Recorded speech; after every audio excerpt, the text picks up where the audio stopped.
देख रहे हैं आवाज एट 9। क्या भारत बचाएगा इंडिया को? सीएससीपी की रिपोर्ट से कुछ ऐसी ही तस्वीर सामने आ रही है। इसके मुताबिक अच्छे मॉनसून के चलते इस साल कृषि ग्रोथ में 3 गुना उछाल आ सकता है। इंडस्ट्री भी अपने दांव ग्रामीण डिमांड पर लगाए बैठी है। मारुति तो खुलकर कह रही है कि ऑटो सेक्टर रूरल डिमांड के बल पर बची हुई है। दूसरी बड़ी खबर आज की, एक और बड़ी ब्रोकरेज फर्म मोदी और बीजेपी के लिए इस लोकसभा चुनाव में जीत की भविष्यवाणी दे रही है। अब सीएलएसए ने अपने सर्वे में कहा कि बीजेपी को 543 में से 202 तक सीटें मिल सकती है। मोदी का समर्थन करने वाली ब्रोकरेज फर्म्स पर सरकार बरस चुकी है, लेकिन अब तक नेताओं ने सीएलएसए की रिपोर्ट पर चुप्पी साधी हुई है। और उत्तर प्रदेश में गन्ने को लेकर राजनीति वहां की चीनी मिलों को खत्म कर रही है।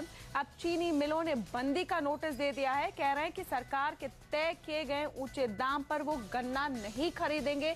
क्या होगा आगे इस झगड़े में, बताएंगे कार्यक्रम में। मैं हूं तमन्ना, मेरे साथ है कविता।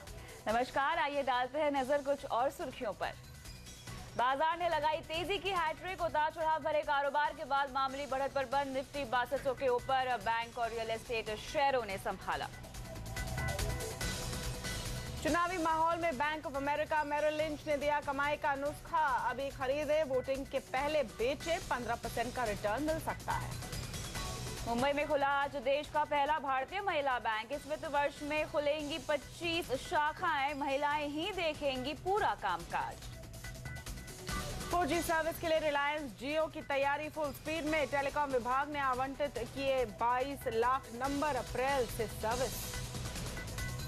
फाइनेंशियल टैक्स से उतरेगा कर्ज का बोझ। $15 करोड़ में बेचा सिंगापुर एक्सचेंज। 10% के उछाल के बाद शेयर में मुनाफा वसूली।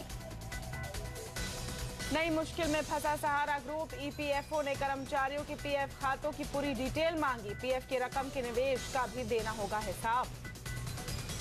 और छत्तीसगढ़ में वोट डालने का जबरदस्त उत्साह। दूसरे चरण में पड़े रिकॉर्ड 75% वोट। चुनाव से पहले सरकार का एक और लॉलीपॉप। पीएफ पर अब मिलेगा 9.25% ब्याज। मुंबई का मशहूर कैडबरी हाउस बिका। मुंबई के एक बड़े हीरा व्यापारी ने 350 करोड़ रुपए में बंगला बनाने के लिए खरीदा।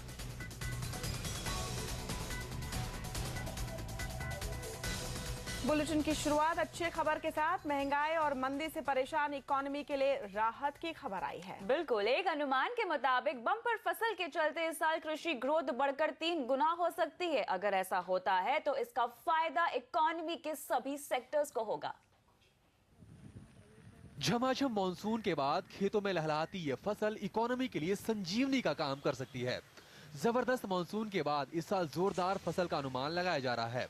कृषि प्रोडक्ट की लागत और कीमतों का आकलन करने वाली सरकारी संस्था सीएससीपी के मुताबिक इस साल कृषि क्षेत्र की विकास दर 5.25% के करीब पहुंच सकती है, जो पिछले साल से 3 गुना ज्यादा ग्रोथ होगी। देश के जीडीपी में एग्रो जीडीपी का वेटेज 22% है। ऐसे में अगर कृषि क्षेत्र की विकास दर बढ़ती है तो निश्चित तौर पर पूरे इकोनॉमी पर इसका पॉजिटिव असर होगा। इससे ग्रामीण इलाकों में भी मांग बढ़ेगी, जिसका फायदा एफएमसीजी के साथ बाकी सेक्टर्स को भी होगा। I do think that consumption demand will pick up in the third and fourth quarters. As you know, the monsoon has been very good. Agricultural output will be strong. I feel not only will agricultural output be strong, but it will have its multiplier effects on both industrial and services growth too. So I do expect consumption demand to pick up. अच्छी फसल का फायदा auto sector को मिलना शुरू भी हो गया है। टू व्हीलर कंपनी हीरो मोटो की अक्टूबर में 18% ज्यादा टू व्हीलर बिके हैं। महिंद्रा एंड महिंद्रा के भी अक्टूबर में ट्रैक्टर बिक्री 29% तक बढ़ गई। दूसरी ऑटो कंपनी की बिक्री में भी बढ़ोतरी ही देखने को मिली है। देश की सबसे बड़ी कार कंपनी मारुति के मुताबिक बड़े शहरों में कार की डिमांड कम हो गई है और गांवों से आ रही डिमांड की वजह से कार कंपनियों का काम चल रहा है। The rural market is actually what is sustaining the industry today, because the bigger urban cities, the metro cities and others are actually showing either flat sales or degrowth.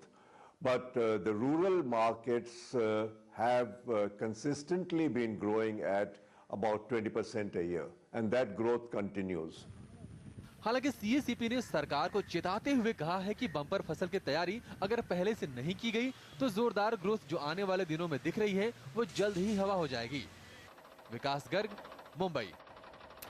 मंदी से परेशान इकोनॉमी के लिए कितनी राहत की खबर है, इस पर बात करने के लिए हमारे साथ है हिंदू बिजनेस लाइन की कमोडिटी एडिटर जीत चंद्रशेखर साहब, स्वागत है आपका। आवाज एट 9 में कितना दम लग रहा है इस रिपोर्ट में? 2 या 3 चीज है इसके अंदर। एक तो है हमारे इकोनॉमिस्ट रिपोर्ट है, और इकोनॉमिस्ट का जो भी रिपोर्ट होता है इट इज अंग्रेजी में बोलो तो slightly removed from the reality. सच बोलो तो ये है। तो ये भी रिपोर्ट वैसे ही है, रियलिटी से थोड़ा हट करके है। मैं क्यों बोल रहा हूँ, आप पिछले साल का 4th एडवांस एस्टिमेट या फाइनल एस्टिमेट 2012-13 का देखिए, और इस साल का जो फर्स्ट एस्टिमेट 23 या 24 सितंबर को आया था, फर्स्ट एस्टिमेट फॉर 2013-14, उसके आंकड़े देखिए सिर्फ खरीफ क्रॉप का। कोई फर्क नहीं है, बहुत कम फर्क है। तो मैं आपको ये आंकड़ा सुना सकता हूँ। चावल 92.7 मिलियन टन पिछले साल, इस साल है 92.3 मिलियन टन, कम है 4 लाख टन। अब आगे देखिए, total food grains 128 million tonne पिछले साल, और इस साल 129 मिलियन टन, यानी 1 मिलियन टन ज़्यादा है। और कोई 1 मिलियन टन बहुत बड़ा क्वांटिटी नहीं है हमारा देश के लिए। और फिर आगे बढ़िए, ऑयल सीड्स पिछले साल था 208 लाख टन, यानी 20.8 मिलियन टन, और इस साल वो बढ़ करके इट्स बिकम 23.9 मिलियन टन।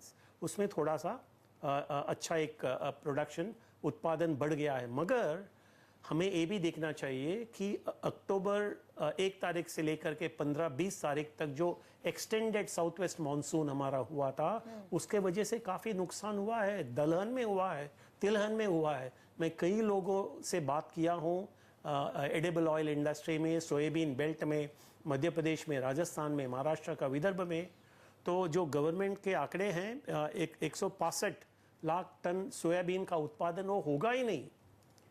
और इतना बम्पर क्रॉप 165 लाख टन का होता था, तो सोयाबीन का भाव आज 3,700 3,800 प्रति क्विंटल नहीं चलता था। Prices reflect the current reality, और इतना बड़ा बम्पर क्रॉप फर्स्ट एस्टिमेट में बताया है, उतना बम्पर क्रॉप नहीं है, उससे काफ़ी कम है। उसके वजह से सोयाबीन के भाव अब ज़रा तेज़ी पकड़ लिया है सोयाबीन के भाव में। आप और एक चीज़ देखिए, विश्व बाजार में गेहूं हो या मकई हो या रुई हो या चीनी हो या ऑयल सीड्स एंड ऑयल्स हो, सबका भाव घट गया है world market price because of a big rebound in production. उसका भी असर हमारा देश में दिखता है। मैं ज़रा मुझे आश्चर्य लगता है कि कैसे 5-6-7% एग्रीकल्चर जीडीपी बढ़ सकता है। एक सवाल है। दूसरा सवाल, पिछले साल का आप देखिए, द ग्रोथ वाज ओनली 1.9%, और 1.9% यानी 2% से भी कम लो बेस है। उस लो बेस से इस साल हम बताना चाहते हैं कि प्रोडक्शन बढ़ गया है। तो आई थिंक दिस इज, मैं सच बोलूं तो एक शब्द वापरना चाहता हूं, this is nothing but statistical jugglery and statistical I wash. बिल्कुल चंद्रशेखर जी, यानी आप इत्तेफाक नहीं रखते हैं सीएसीपी की इस रिपोर्ट से, लेकिन आपके व्यूज यहाँ जानना चाहेंगे। कृषि ग्रोथ के बारे में आपका क्या अनुमान है? हाँ नहीं, मेरा अनुमान है, हमारा 2013-14 में पिछले साल का तुलना में शायद 2.5 से 3%, 2.5 to 3% का वृद्धि हो सकता है। और एक मैं आंकड़ा आपको बताना चाहता हूं, जो है चीनी का, यानी गन्ने का 339 मिलियन टन पिछले साल, और इस साल इट इज 341 मिलियन टन, यानी सिर्फ 2 मिलियन टन एक्स्ट्रा है चीनी में, गन्ने में। These are not big numbers. तो कहाँ है, where is that increase in production? अच्छा, और एक पॉइंट है कि if you don't look at the volume of production, the quantity of production, look at the prices. तो if you look at the prices, MSP बढ़ गया है सब क्रॉप में, therefore the value of production जरूर बड़ा होगा। मगर उस वैल्यू ऑफ प्रोडक्शन बढ़ गया है, उसके वजह से फूड इन्फ्लेशन भी ज़्यादा है। Food inflation is not declining. ये जो वृद्धि बता रहे हैं CACP 5% बढ़ गया है, उसका फायदा किसको मिला है? किसी को नहीं मिला है। On the contrary food inflation is high. So these are basically academic exercise, theoretical exercise which are simply of no use to anyone. ऐसे में चंद्रशेखर साहब, क्या माना जाए कि दलहन और तिलहन का ज्यादा प्रोडक्शन होने पर इसके दाम आने वाले दिनों में कम होंगे? हाँ, इसमें दो चीज है। जब हम आयात करते हैं, दलहन हो या तिलहन हो, उस आयात इंटरनेशनल भाव में हम आयात करते हैं, मगर दो चीज है। एक है एक्सचेंज रेट। 6-8 महीना पहले अपना एक्सचेंज रेट था $1 का 55 रुपया। It went to 67, now it is 63 और 64। देयरफॉर आपको इंटरनेशनल भाव में जितना भी रिलीफ हमें मिलता है, उसका फायदा डोमेस्टिक मार्केट में नहीं मिलेगा if the rupee continues to remain weak. तो अब रुपया काफी कमजोर है और आगे जाकर के भी मैं समझता हूँ रुपया और भी कमजोर हो जाएगा। इट विल बिकम 65-66, इसका संकेत हमें मिल रहा है। तो the benefit of a fall in dollar price will not be available to Indian consumers क्योंकि रुपया कमजोर हो जाएगा। बिल्कुल, बहुत बहुत शुक्रिया चंद्रशेखर जी CACP की इस रिपोर्ट पर हमारे साथ खास चर्चा करने के लिए। और फिलहाल वक्त है ब्रेक का, लेकिन ब्रेक के बाद आपको बताएंगे नरेंद्र मोदी पर दिनों दिन बढ़ रहा है बाजार का भरोसा। CLSA ने अपनी ताजा रिपोर्ट में बीजेपी को क्यों दी 202 सीटें, बताएंगे आगे। साथ ही CNBC आवाज संपादक संजय पुगलिया से समझेंगे मध्य प्रदेश, राजस्थान और दिल्ली में किसके पक्ष में तप रही है चुनावी जमीन। लेकिन ये सब इस ब्रेक के बाद।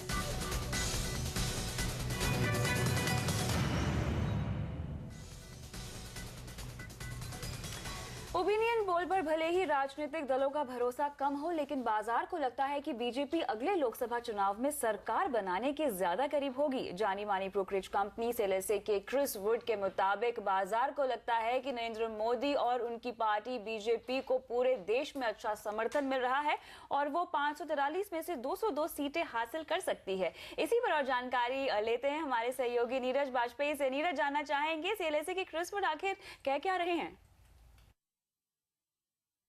देखिए, उनका ये कहना है कि जिस तरीके से पूरे देश में एक राजनीतिक माहौल बना, लहर बना, उसके हिसाब से उनका जो ओपिनियन पोल है वो बहुत ही ज़्यादा एम्बिशियस लगता है और 202 सीटें वो दे रहे हैं भाजपा को। यानी बीजेपी जो यूनियन इलेक्शन होने हैं लोकसभा चुनाव, उसमें 202 सीटें जीत के आएगी, ऐसा उनका ओपिनियन पोल है। और ये ओपिनियन पोल उन्होंने देश भर में जो बड़े फंड मैनेजर्स हैं, जो बड़े इन्वेस्टर्स हैं और जो ओपिनियन मेकर्स हैं, आइडियोलॉग्स हैं, उनसे बातचीत करके बनाया और कल इसको उन्होंने रिलीज किया है।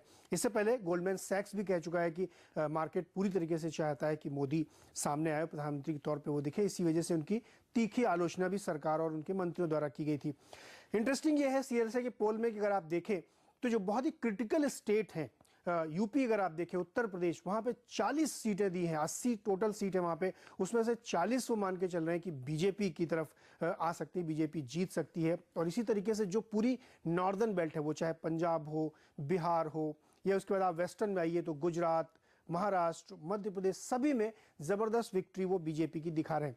एक और इंटरेस्टिंग पॉइंट है, क्योंकि देश भर का उन्होंने लोकसभा के लिए अपना ओपिनियन पोल किया था, उसमें जो इंटरेस्टिंग फैक्ट है कि उड़ीसा, जहां पे बहुत मुश्किल है बीजेपी के लिए अपनी जगह बनानी, वहां पे भी 5 सीटों की विक्ट्री की वो बात कर रहे हैं। और दूसरा जो साउथ का सदर्न मोस्ट, जहां पे 2 पार्टी सिस्टम चलता है, तमिलनाडु, वहां पे भी वो कह रहे हैं कि बीजेपी को 5 सीटें मिलेंगी। तो ये एक बहुत ही जो है एम्बिशियस कह सकते हैं, या बहुत ज्यादा ऑप्टिमिस्टिक ओपिनियन पोल है CLSA का, जिसमें 202 सीटें दी गई थी। और आपको ये बताएं, अब तक जितने भी मीडिया के सर्वे आए हैं या पोल आए ओपिनियन, उसमें किसी में भी 160 से 180 के बीच में बीजेपी को सीटें दी जाती नहीं। बहुत लिबरली अगर किसी ने किया है पोल तो 180 के आसपास सेटल हुए। लेकिन ये पहली बार ब्रोकरेज फर्म, जो एक हांगकांग बेस्ड रिसर्च और ब्रोकरेज फर्म है, बहुत नाम है इसका और बहुत क्रेडिबिलिटी है इनकी, उन्होंने का मानना है कि 202 सीटें। तो डेफिनेटली इसको सुन के बीजेपी बहुत खुश होगी। जी जी जी जी, शुक्रिया नीरज सारी जानकारी के लिए। तो ये तो हुई लोकसभा चुनाव की बात, लेकिन अब फोकस करेंगे विधानसभा चुनाव पर, जिसे आम चुनाव के सेमीफाइनल के तौर पर देखा जा रहा है। 5 राज्यों में किसकी सरकार बनेगी, वोटरों का रुझान किसकी तरफ ज्यादा है, इसका जायजा लेने CNBC आवाज संपादक संजय पुगलिया मध्य प्रदेश, राजस्थान और दिल्ली की यात्रा करके लौटे हैं। इस यात्रा के दौरान संजय पुगलिया नेताओं, इंडस्ट्रियलिस्ट समेत कई लोगों से मिले। इस यात्रा में क्या बात सामने आई, बताने के लिए वो हमारे साथ जुड़े हुए हैं। Sanjay ji, on the ground क्या लग रहा है, किस दिशा में हवा चल रही है? थोड़ा सा ये इंटरेस्टिंग एक्सपीरियंस रहा हम लोगों का। हम भोपाल गए, इंदौर गए और फिर जयपुर गए। मध्य प्रदेश और राजस्थान 2 जगह हमने काम किया। 4 दिनों के दरमियान हमने करीबन 12-15 ग्रुप मीटिंग्स की, नेताओं के साथ, कार्यकर्ताओं के साथ, व्यापारियों के साथ, आम लोगों के साथ। जो मैक्रो लेवल पे दिखता है वो तो सही है कि बीजेपी का एडवांटेज दोनों राज्यों में है, लेकिन जितना गैप दिख रहा है शायद वो नहीं है। लड़ाई शायद थोड़ी सी क्लोज है, मध्य प्रदेश में भी, राजस्थान में भी। लेकिन मध्य प्रदेश के बारे में ये मोटे तौर पर, साफ तौर पर कहा जा सकता है कि वहाँ पर शिवराज सिंह चौहान की सरकार लौट करके आ ही जाएगी और ठीक ठाक कंफर्टेबल मेजॉरिटी के साथ आएगी। लेकिन राजस्थान में कुछ कास्ट फैक्टर इस तरीके से हैं और बीजेपी से टूटा हुआ एक ग्रुप इस तरीके से चुनाव लड़ रहा है कि इस थर्ड फैक्टर को लोग वहां बहुत महत्वपूर्ण मान रहे हैं। राजस्थान में एक और खास बात है कि वहां अशोक गहलोत के खिलाफ कोई बहुत जोरदार एंटी इनकम्बेंसी नहीं है। तो अगर वो बुरा कर रहे हैं तो दिल्ली की एंटी इनकम्बेंसी का असर उन पर ज्यादा हो रहा है। वसुंधरा एक अच्छा चुनाव मैनेज कर लेती हैं, लेकिन वसुंधरा कोई बहुत ही लोकप्रिय नेता हो और पार्टी के लोगों को साथ लेके चलती हूं, ऐसा भी नहीं है। तो वसुंधरा के कुछ निगेटिव हैं तो वो पॉजिटिव है, मोदी फैक्टर से कवर होता है। अशोक गहलोत का कुछ पॉजिटिव है तो वो दिल्ली के नेगेटिव फैक्टर से कैंसिल आउट होता है। लेकिन वहां भी मैं ये कह सकता हूं कि एज बीजेपी की है। लेकिन जो आम तौर पर बाजार में, दिल्ली में, ओपिनियन पोल में जो हम देखते रहे हैं कि ओपिनियन पोल्स में जो गैप दिख रहा है वो शायद थोड़ा नैरो है। जी संजय जी, अब जानना चाहेंगे, गोल्डमैन सैक्स के बाद अब सीएलएसए ने 202 सीट की उम्मीद जताई है। बीजेपी के लिए कितना दम है इस दावे में? ये पहुंच के दायरे में ये नंबर हो सकता है लोकसभा के लिए। क्योंकि बाजार के पार्टिसिपेंट्स की बात की आपने, तो हम भी बाजार के कुछ लोगों के साथ इस यात्रा में घूम रहे थे जो 4-5 दिन का हमने दौरा किया। उनका जो मूल कंसर्न है इस वक्त वो ये जानने का है। जी, मैं पहले विधानसभा पर एक बात और कहना चाहूंगा, फिर आपकी लोकसभा वाले पर आता हूं। वो ये कि अगर 4 राज्य हैं, दिल्ली को अलग रख दें तो 3 और 1 है बीजेपी के पक्ष में 3, 1 किसी और को। इसको तो बीजेपी के लिए पॉजिटिव, यानी कि बाजार के लिए पॉजिटिव माना जाएगा। लेकिन अगर 2 और 2 हैं कि बीजेपी 2 ही राज्यों में काबिज होती है तो इसको बीजेपी के लिए निगेटिव माना जाएगा, जो बाजार एक निगेटिव रूप में लेगा। लेकिन इस बहस को जब आप आगे बढ़ाते हैं तो ये पाते हैं कि यहाँ के बहुत सारे लोकल फैक्टर्स होते हैं। इस वक्त मध्य प्रदेश में जहां भी आप घूमें, रैलियों में जाएं, तो लोकल फैक्टर डोमिनेट कर रहे हैं। लोकल बहस इस मैक्रो पिक्चर को थोड़ा सा बदल रही है नीचे। पॉइंट मैं ये कहना चाहता हूं कि विधानसभा के नतीजों के आधार पर लोकसभा के नतीजों को स्पेकुलेट करना मिसलीडिंग हो सकता है। दोनों के लिए वोटर अलग अलग सोच करके वोट करता है।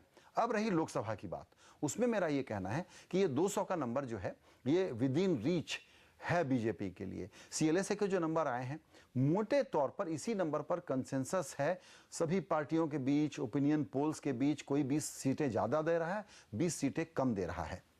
लेकिन 8 दिसंबर के बाद लोग इसको फिर से रिविजिट करेंगे जब राज्यों के चुनावी नतीजे आ जाएंगे।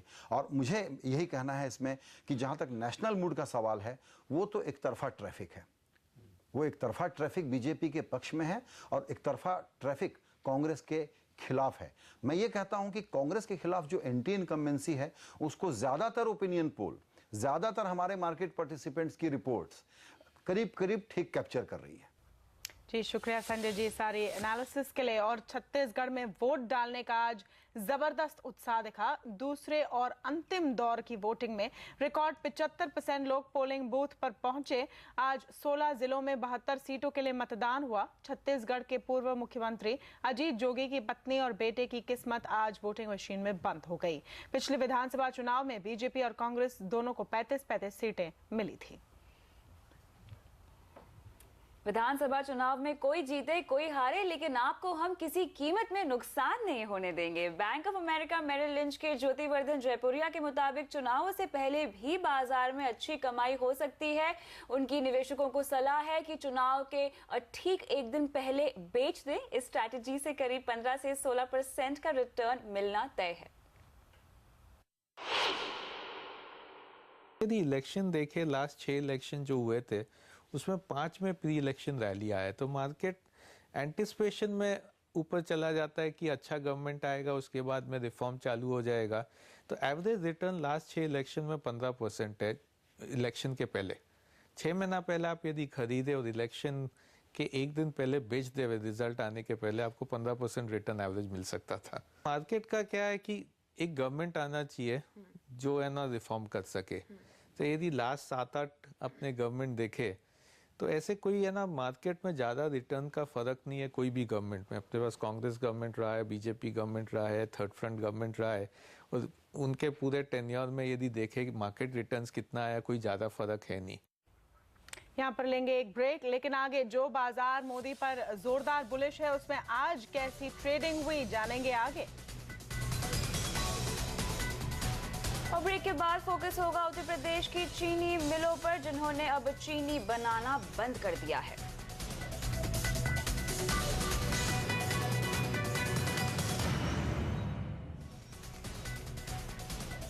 उत्तर प्रदेश में चीनी मिलों का विवाद गहरा गया है। उत्तर प्रदेश की 60 चीनी मिलों ने बंदी का नोटिस राज्य सरकार को भेज दिया।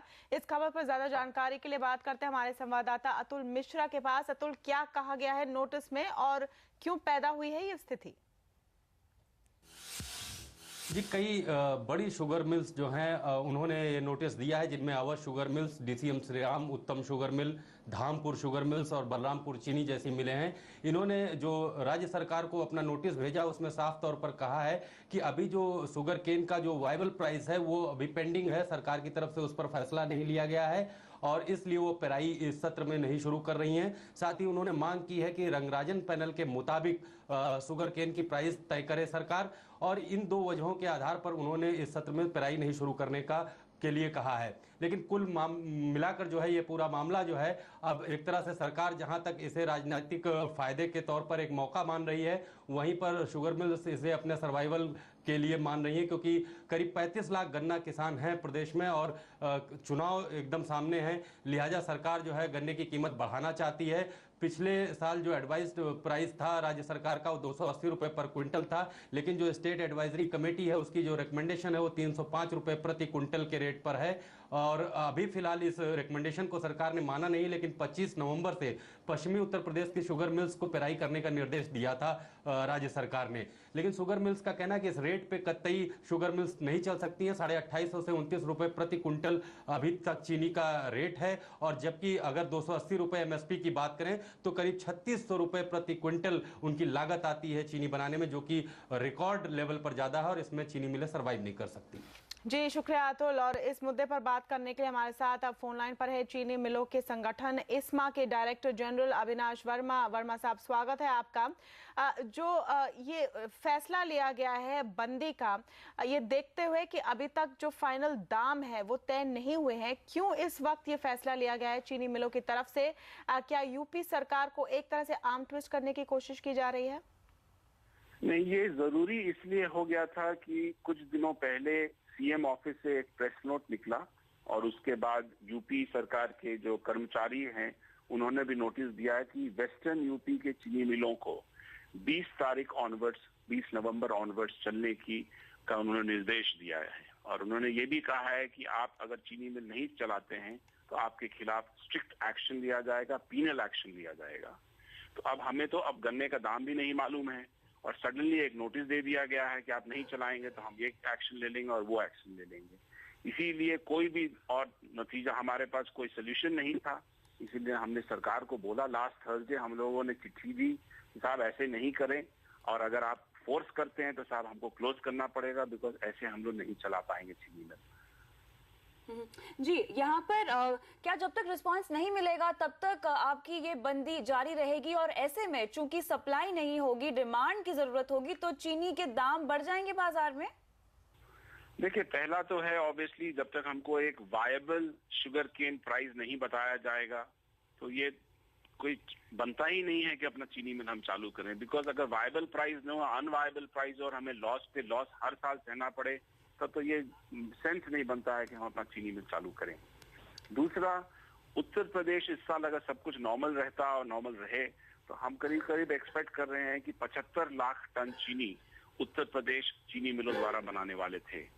अगर इसका आधा या इवन 70%, 80% चीनी अगर नहीं बनता है देश में, तो देश में चीनी की कमी आ जाएगी और देश को फिर चीनी इंपोर्ट करना पड़ेगा। जी। तो चीनी इंपोर्ट हम करते हैं 20 lakh 30 lakh tonne, international prices shoot up कर जाते हैं, फिर हमारा कंज्यूमर प्राइस चीनी का भी बहुत ज्यादा चला जाता है। तो वर्मा साहब, अब अगला कदम क्या है? कि यूपी सरकार की तरफ से कोई बात आपके पास पहुंची है? किस सिचुएशन में आप फिर से काम करने के लिए राजी होंगे? हमें इंतजार रहेगा यूपी सरकार की तरफ से, हमें बुलावा आए, हमको बताएं, गाइड करें कैसे करके हम लोग अपने चीनी मिल चला पाएंगे इन सर्कमस्टांसेस में, कैसे करके वो हमें मदद करें। हमारा तो उनको यही कहना है कि साहब आप मेरे से ऐसा दाम लें जो मैं अफोर्ड कर सकूं, जिसके बेसिस से मुझे लॉस नहीं हो पाए और मैं गन्ना किसान को उनका दाम टाइम पर दे पाऊं। पिछले साल करीब 7,800 करोड़ का एरियर हो गया था गन्ना किसानों का मार्च एंड में। आज भी हमने करीब 2400 करोड़ का एरियर फार्मर्स को हम नहीं दे पाए पिछले साल का। ये हमारे छोटे गरीब किसान हैं जी। हम ये फिर से ये सिचुएशन नहीं लाना चाहते हैं, इसीलिए अब द बॉल जो है it is in the court of the state government. अब उनको ये डिसीजन लेना है कि वो रैशनलाइज करते हैं शुगर केन प्राइस, लिंक करते हैं गन्ने का प्राइस शुगर से, जिसके तहत एक वाजिब रीजनेबल वायबल प्राइस निकले और हम वापस आगे चीनी मिल चला पाए। शुक्रिया हमसे बात करने के लिए। इसमा के अविनाश वर्मा। वहां उत्तर प्रदेश की चीनी मिलों के मुताबिक गन्ने की मौजूदा कीमत पर चीनी बनाने में काफी नुकसान होता है। सरकार को आगे आकर मिलों की मदद करनी चाहिए।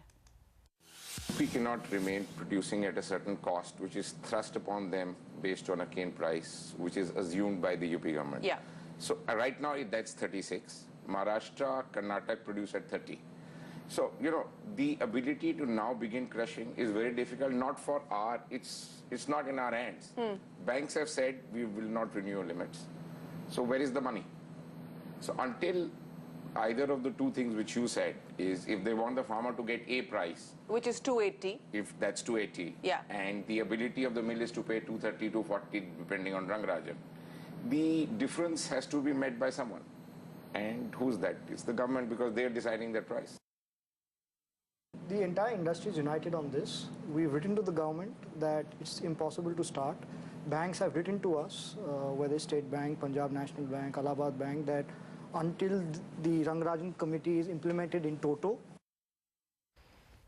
अब बात करते हैं शेयर बाजार की, जिसने आज तेजी की हैट्रिक लगाई है। दिन भर उतार चढ़ाव भरे कारोबार के बाद आखिरकार बाजार 0.25% की बढ़त पर बंद होने में कामयाब रहा। निफ्टी 6200 के अहम मनोवैज्ञानिक स्तर के ऊपर पहुंच गया है और बाजार को आज रियल एस्टेट और बैंकिंग शेयरों से काफी सहारा मिला। एसबीआई, पीएनबी, एचडीआईएल और यूनिटेक जैसे शेयरों ने अच्छी खासी आज रफ्तार दिखाई है। इसके अलावा हिंडाल्को, जिंदल स्टील समेत मेटल शेयर भी खूब चमके। दिग्गजों में मारुति, एलएनटी और जेपी एसोसिएट्स निफ्टी के सबसे ज्यादा चढ़ने वाले शेयर रहे हैं। और छोटे शेयरों की बात करें तो जैसे जैसे लोकसभा चुनाव नजदीक आ रहे हैं, रेल शेयरों की रफ्तार बढ़ती ही जा रही है। टैक्स रेल, कर्नेक्स माइक्रो और टीटागढ़ वेगन्स जैसे शेयरों में आज जोरदार तेजी रही। और कर्जा उतारने के लिए फाइनेंशियल टेक ने सिंगापुर एक्सचेंज में बेची पूरी हिस्सेदारी। डिटेल्स देखिए ब्रेक के बाद। और जासूसी मामले में नरेंद्र मोदी की मुश्किल बढ़ी, पूरी अपडेट ब्रेक के बाद।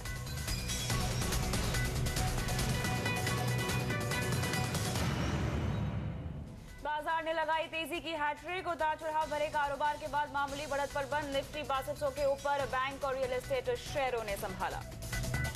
सीएलएसए के चुनाव पूर्व सर्वे में भी बीजेपी हिट। क्रिस वुड के मुताबिक बीजेपी को मिल सकती हैं 202 सीटें। नरेंद्र मोदी को मिल रहा है शानदार समर्थन। चुनावी माहौल में Bank of America Merrill lynch ने दिया कमाई का नुस्खा। अभी खरीदें, वोटिंग से पहले बेचें, 15% का रिटर्न तय। मानसून लेकर आया खुशियों की सौगात। सीएससीपी रिपोर्ट के मुताबिक इस साल कृषि ग्रोथ में 3 गुना उछाल के आसार। गांव और छोटे कस्बों ने संभाली इंडस्ट्री की ग्रोथ। ऑटो और एफएमसीजी बिक्री में जबरदस्त योगदान। शहरों के मुकाबले गांव में ज्यादा बिक रही हैं कारें। उत्तर प्रदेश की चीनी मिलों ने बंदी का नोटिस दिया। गन्ने के ऊंचे भाव के चलते मिलें गन्ना लेने को तैयार नहीं।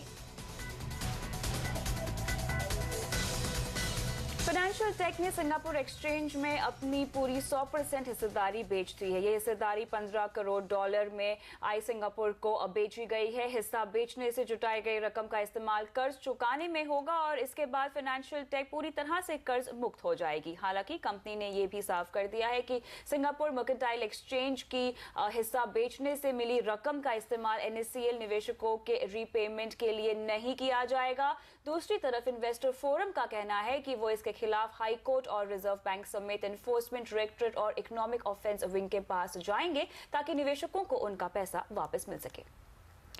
और सहारा की मुश्किलें कम होने का नाम नहीं ले रही। प्रोविडेंट फंड मुद्दे पर सरकार ने सहारा पर शिकंजा कसा है। सरकार ने सहारा को मिलने वाली PF में छूट को रद्द कर दिया है। आपको बता दें कि अभी तक सहारा खुद ही अपने सभी PF को देखता था, लेकिन अब इसकी पूरी जानकारी EPFO को देनी होगी। सरकार ने कहा है कि अब सहारा को अपने सभी कर्मचारी के शुरू से लेकर आखिर तक की PF की जानकारी EPFO को देनी होगी। यही नहीं, PF के तौर पर जुटाई रकम का निवेश कहाँ किया गया है, इसका ब्यौरा भी EPFO को देना होगा। जो पैसा उन्होंने अभी तक इकट्ठा किया हुआ है उसके बारे में, वो तो एक पैसा तुरंत हमें अकाउंट में ट्रांसफर होगा और साथ में उसकी असेसमेंट भी होगी। यदि असेसमेंट में कुछ कमी पाई जाती है वो कि ये पैसा नहीं जमा हुआ, तो वो पैसा भी जमा होगा, इंटरेस्ट भी लगेगा, डैमेजेस भी लगेंगे, वो सारी कार्रवाई होगी। चिट फंड में निवेशकों को करोड़ों का चूना लगने के मामले में सुप्रीम कोर्ट ने गंभीरता से ये मामला लिया है। एक जनहित याचिका के बाद सुप्रीम कोर्ट ने केंद्र सरकार, रिजर्व बैंक और मार्केट रेगुलेटर सेबी को नोटिस जारी कर जवाब मांगा है। सुप्रीम कोर्ट ने पूछा है कि चिट फंड के रेगुलेशन के क्या इंतजाम किए गए हैं। चीफ जस्टिस P सदाशिवम की अध्यक्षता वाली बेंच ने 4 हफ्तों में जवाब सौंपने को कहा है। दरअसल ह्यूमैनिटी सॉल्ट लेक नाम की एक NGO ने देश में चिट फंड्स के रेगुलेशन को लेकर PIL दायर किया था। इस NGO के वकील प्रशांत भूषण है और NGO ने आरोप लगाया है कि सरकार की ओर से कोई कार्रवाई न होने से देश भर में सारदा जैसे घोटाले हुए हैं। साथ ही ये भी कहा कि ऐसी कंपनियां नियम कानून तोड़कर पैसे जुटाती हैं। और गुजरात के मुख्यमंत्री नई मुसीबत में फंसते दिख रहे हैं। साथ ही पटना सीरियल धमाके में हुई एक और गिरफ्तारी। ऐसे ही देश दुनिया की कुछ खबरें देखिए सिर्फ 2 मिनट में।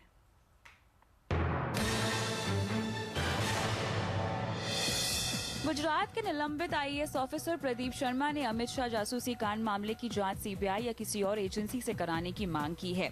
शर्मा ने इस बारे में सुप्रीम कोर्ट में एक याचिका दायर की है, जिसकी अगली सुनवाई 1 दिसंबर को होगी।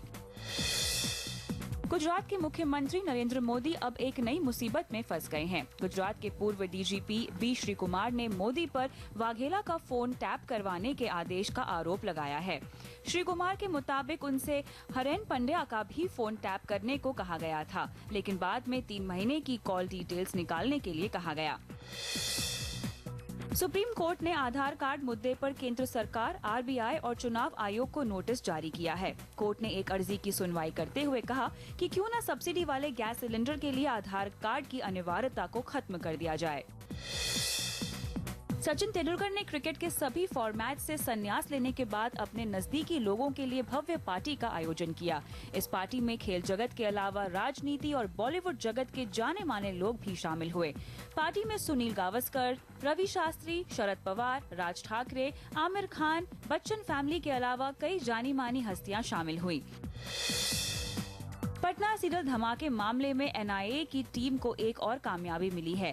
NIA ने रांची से इस धमाके के एक आरोपी औरंगजेब नाम के शख्स को गिरफ्तार किया है।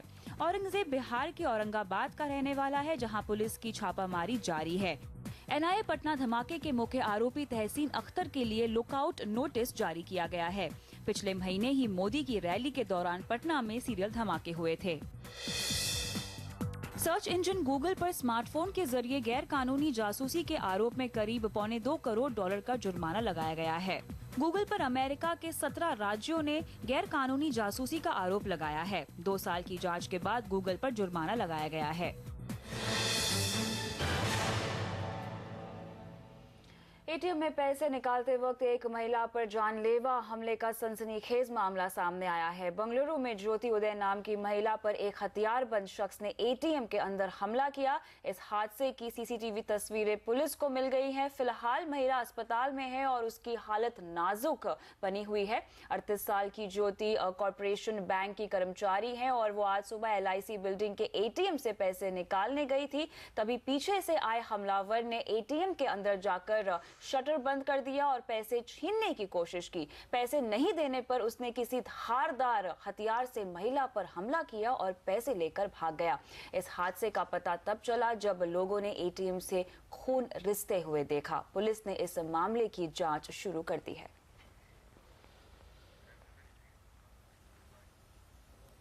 यहाँ पर एक ब्रेक लेंगे। आगे मुंबई का मशहूर कैडबरी हाउस बिका। मुंबई के ही एक बड़े हीरा व्यापारी ने खरीदा। पूरी अपडेट देखिए ब्रेक के बाद। और पूरे देश में एक ही भाव पर बिकेगी CNG और PNG। पूरी खबर इस ब्रेक के बाद।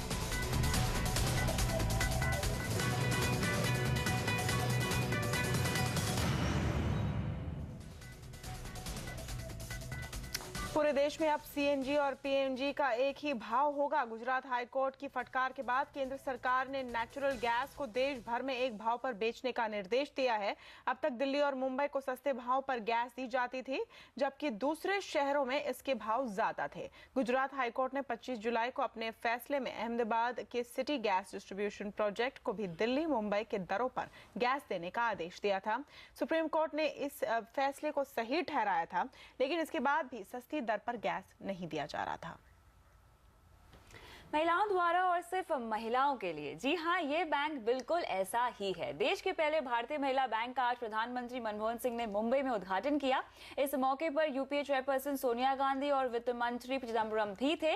बैंक से महिलाओं को अपनी मनपसंद किचन बनवाने के लिए भी अब लोन मिलेगा। इस वित्त वर्ष के बजट में वित्त मंत्री ने महिला बैंक का प्रस्ताव रखा था और उसके लिए 1000 करोड़ रुपए की पूंजी आवंटित की गई थी। Seed that we sow today, when it flowers and becomes a plant and then a tree and branches out all over the country, you will see the enormous benefit that it will bring to millions of people in this country. We have 9 branches on the ground today, but we are allowed to formally announce only 7 branches. The remaining 2 will be announced on the 5th of December. And then by the end of the financial year, we will have at least 25 branches. It's my intention to ensure that there is a branch in every state capital. Mumbai का मशहूर बंगला Cadbury house बिक गया है। CNBC TV 18 को exclusive जानकारी मिली है कि मुंबई के एक बड़े हीरा व्यापारी ने इसे खरीदा है। खबर की पूरी डिटेल लेते हैं CNBC TV 18 की संवाददाता मानसवी से। मानसवी, कैडबरी हाउस को खरीदने वाला कौन है और ये सौदा कितने में हुआ है? कैडबरी हाउस जो पिछले 6 महीनों से चर्चा में रहा है, फाइनली एक मुंबई बेस्ड डायमंड मर्चेंट ने उसे खरीद लिया है। उनका नाम दिलीप लाखी है।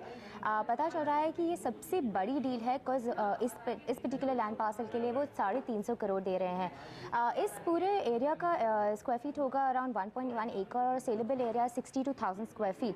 सो अगर उस हिसाब से कैलकुलेट करें तो पर स्क्वायर फीट प्राइस 57,000 के आसपास आता है एंड उस एरिया के लिए वो काफ़ी ज़्यादा माना जा रहा है।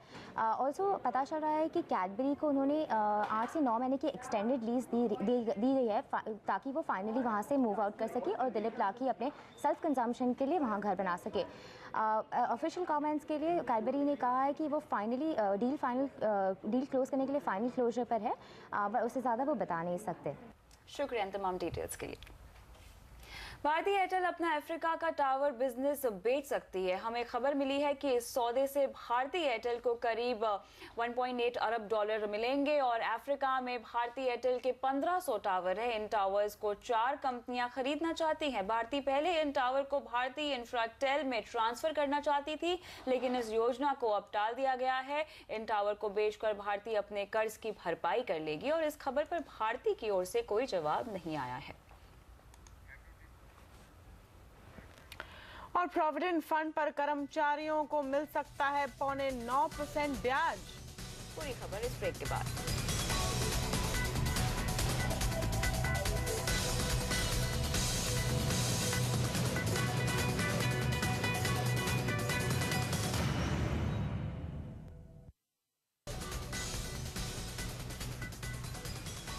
देश भर के कर्मचारियों के लिए अच्छी खबर है, जल्द ही ईपीएफ पर आपको 0.9% तक ब्याज मिलेगा। सूत्रों से मिली जानकारी के मुताबिक अगले महीने ब्याज दर में 0.5% इजाफा करने के प्रस्ताव को मंजूरी मिल सकती है।